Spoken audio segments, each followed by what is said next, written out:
probably all have seen Uilleann pipes before, there's no great secret here. But the particular set I'm playing here was copied off a set that was made by a man called William Rowsome in the 1920s, and it's a bit of a local connection here because Willie Rowsome, originally from Wexford, he was a carpenter and he moved to Harold's Cross, just over the road.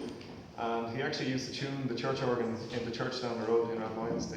I'm not sure exactly what the church is called, one with the big green dome. He used to often tune that.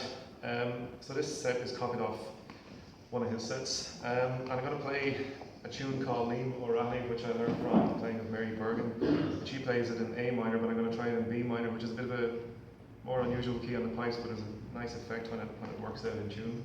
Hopefully it will. And I'm going to follow that then with a reel that was composed in 2005 by Neil Martin from Belfast, who is a cello player and a piper, which is a bit of a funny mix.